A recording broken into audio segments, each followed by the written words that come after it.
उत्तराखंड उपचुनाव में भाजपा को बड़ा झटका लगा है। बद्रीनाथ और मंगलौर दोनों ही सीट से भाजपा को हाथ धोना पड़ा है। बद्रीनाथ सीट कांग्रेस प्रत्याशी लखपत सिंह बुटोला और मंगलौर सीट पर काजी मोहम्मद निजामुद्दीन ने जीत दर्ज की है। नमस्कार, मैं पंकज श्रीवास्तव और आप देख रहे हैं अमर उजाला। उत्तराखंड में उपचुनाव में भाजपा का विजय रथ रुक गया है। भाजपा पिछले 10 साल से सत्ता में है और इस दौरान जितने भी उपचुनाव हुए भाजपा ने जीत दर्ज की है। वहीं कांग्रेस ने पिछले 10 साल में यह पहली जीत दर्ज की है। बद्रीनाथ और मंगलौर का चुनावी समर भाजपा के विजय रथ की कड़ी परीक्षा था। चंपावत और बागेश्वर उपचुनाव के बाद लोकसभा चुनाव में जीत से भाजपा के हौसले बुलंद थे, लेकिन उपचुनाव के नतीजों में बड़ा उलटफेर हो गया। प्रदेश में 2 विधानसभा सीटों पर हुए उपचुनाव में मंगलौर सीट पर कांग्रेस प्रत्याशी काजी निजामुद्दीन ने और बद्रीनाथ सीट पर लखपत सिंह बुटोला ने जीत दर्ज की है। 2022 के विधानसभा चुनाव में भाजपा को बद्रीनाथ वेस्ट सीट पर कांग्रेस के हाथों शिकस्त मिली थी, लेकिन कांग्रेस की जीत की पटकथा लिखने वाले राजेंद्र भंडारी लोकसभा चुनाव से ठीक पहले भाजपा में शामिल हो गए थे।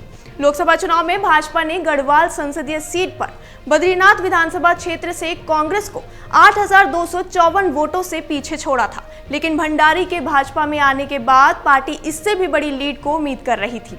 बद्रीनाथ सीट पर भाजपा ने भंडारी पर ही दांव लगाया, लेकिन मुकाबले में कांग्रेस ने कोई कसर नहीं छोड़ी। उपचुनाव में कांग्रेस ने लोस चुनाव में मिली हार का हिसाब बराबर कर दिया। मंगलौर विधानसभा सीट भाजपा ने कभी नहीं जीती। मुस्लिम और अनुसूचित जाति बहुल इस सीट पर बसपा और कांग्रेस का ही कब्जा रहा है। भाजपा ने सीट पर प्रत्याशी तो उतारे, लेकिन उसे कभी कामयाबी नहीं मिली। 2022 के चुनाव में पार्टी प्रत्याशी दिनेश सिंह पवार को 18,763 वोट मिले थे।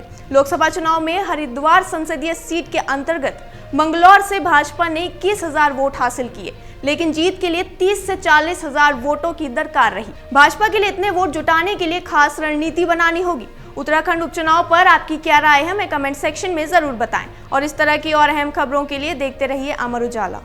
अगर आप ये वीडियो YouTube पर देख रहे हैं तो हमारे चैनल को सब्सक्राइब करें और बेल आइकन को दबाना ना भूलें। अगर आप Facebook पर ये वीडियो देख रहे हैं तो हमारे पेज को लाइक करें।